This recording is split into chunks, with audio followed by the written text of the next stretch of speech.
안녕하세요. KM비즈입니다. 현재 주식시장의 문제나 이슈를 쉽게 알려드리면서 시장의 흐름을 알려드리고 누구나 수익을 보실 수 있도록 매일 포트폴리오를 만들어가는 경제 채널입니다. 오늘 또 코스피가 2600선을 반납했는데요. 장 초반에는 상승분이 좀 있었는데 다시 마감에는 전부 토해내면서 통상적으로 전형적인 약세장이 계속 평가되고 있습니다. 장 초반에는 2621포인트까지 올랐지만 결국 막판에 모조리 반납하고 마감을 했는데요. 오늘 개인과 기관은 3천억 원 가까이 매수를 했습니다. 삼성전자는 6만 원대를 지키지 못했고 삼성바이오로직스, 셀트리온, KB금융 2포인트가 조금 안 되게 삼성로직스는 2.91까지 상승으로 마감을 했습니다. 얼마 전 삼성전자에 대한 이 기술 전직 임원이 유출했던 사건이 있었는데요. 이 전직 임원에 대해서 100억 원이 넘는 손해배상을 청구한 상태입니다. 이 전직 임원은 삼성전자와 하이닉스 반도체 임원을 재직 중에 이 반도체 D램 공정 기술을 중국에 유출한 혐의로 그 기술보안법 위반으로 구속이 된 상태입니다. 지난 방송에서 외국인들이 계속 매도로 이어지고 있다고 말씀드렸는데요. 외국인은 최근에 6조 원이 넘는 매도세를 보이면서 계속해서 한국 증시에서 발을 빼고 있는 상황인데요. 반면에 바이오 관련된 종목에 대해서는 외국인들이 계속 매수세가 들어오고 있는 상황입니다. 당분간 바이오가 증시를 떠받치고 있는 상태로 이어질 거고요. 오늘 출판주가 상승세를 크게 보였는데요. 입시를 앞두고 내년도 디지털 교과서 또는 교육체계 개편으로 당분간 출판 사업과 바이오 종목들이 상승으로 예상됩니다. 오늘 드디어 금리 인하 결정을 내리면서 이번 금리 인하가 부동산 가격과 가계부채 미치는 영향에 대해서 시간이 좀 걸릴 걸로 예상하고 있는데요. 또 미국 연방준비제도의 이 통화 정책 등을 살펴봐야 됩니다. 결국 금리 인하가 조금씩 내리고 있는 상황을 계속 지켜보면서 결정을 내린다는 건데요. 기준 금리를 3.5%로 유지하는 게 바람직하다고 보는 의견을 내고 있습니다. 결국 금리를 내렸지만 이 매파적 인하로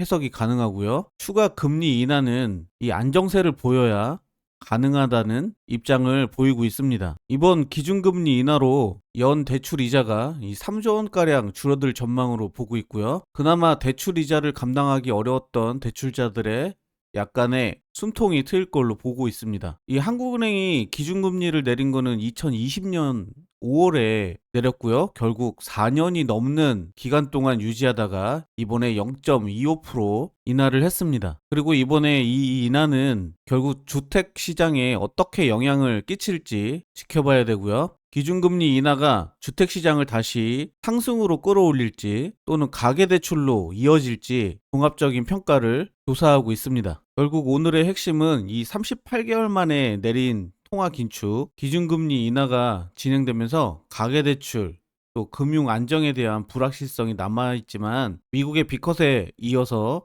금리를 인하할 수밖에 없는 상황을 보고 있고요. 결국 가계대출 증가세를 이 금리만으로는 잡을 수 없다는 의견인데요. 부동산 가격과 가계부채 금리 인하 문제로 이 부동산 공급, 건설, 교육 문제 등 복합적으로 다 관련이 있기 때문에 가계 부채를 또 증가시킬 수 있는 상황도 발생합니다. 그렇지만 지금 경기가 좋지 않은 상황에서 결국 38개월 만에 금리를 인하했고요. 건설 경기에 대해서도 조금 성장할 것으로 전망하고 있습니다. 오늘도 포트폴리오 정리해드리고 추천 종목 알려드리겠습니다. 대성산업은 10월 4일에 추천드렸는데요. 포트폴리오가 수익을 보지 못하고 조정을 받고 있는 상태입니다.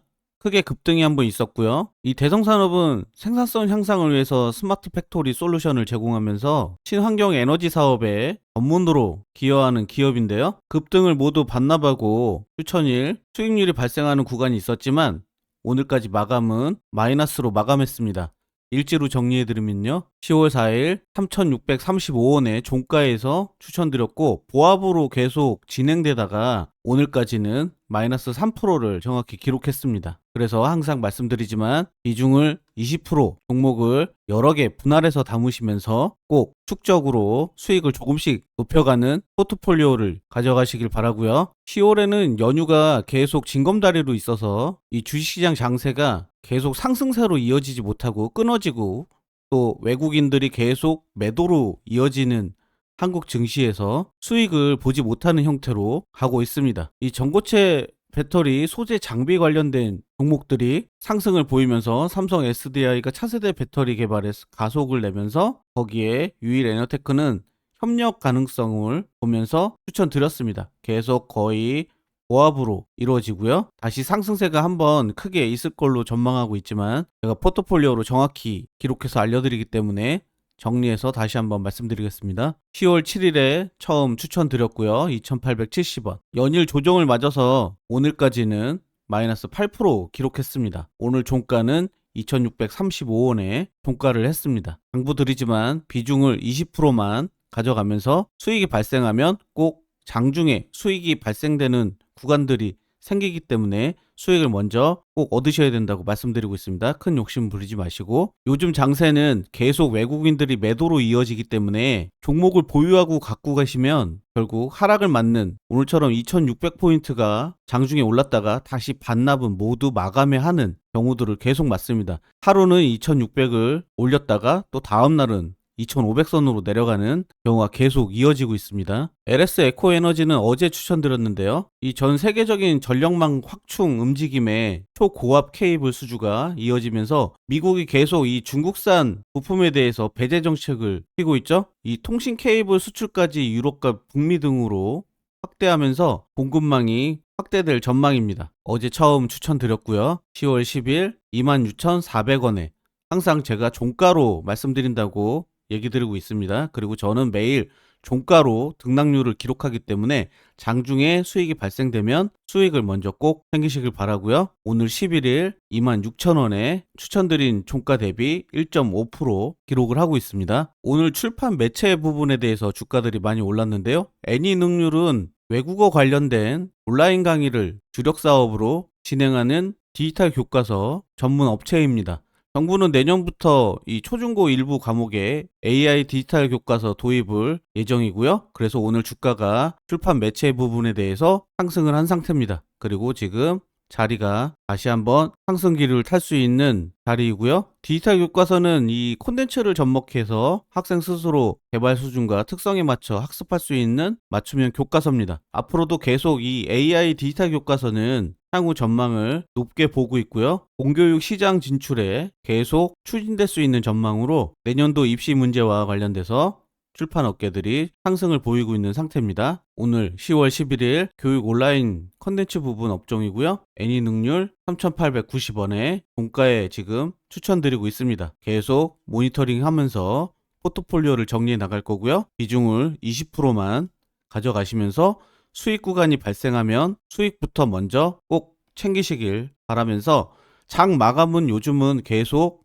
장중에는 상승세를 이어가다가 장 마감은 모두 반납하는 경우가 계속 생기기 때문에 수익이 발생되면 욕심부리지 마시고 바로 수익부터 챙기셔야 됩니다. 이렇게 연일 외국인의 매도로 인해서 개인과 기관의 매수로 조금 상승했다가 다시 또 반납하고 계속 냉각 상태를 증시는 이어가고 있고요. 금리를 인하하는 상황에서도 외국인들의 이 거센 매도를 견뎌내지 못하고 있는 상황입니다. 이럴 때일수록 비중을 적게 가져가시면서 포트폴리오를 쌓아가는 방식이 제가 꼭 나중에 수익을 얻을 수 있는 방법이라고 얘기 드리고 있고요. 지금 시장에서는 조금의 수익이 발생된다면 바로 다음 종목으로 갈아타는 방식으로 계단을 밟고 가셔야 됩니다. 다음 주부터는 본격적으로 금리 인하의 영향이 어떻게 적용될지 살펴보면서 이번 주 영상을 마치고요. 구독과 좋아요 부탁드리면서 다음 시간에 다시 인사드리겠습니다.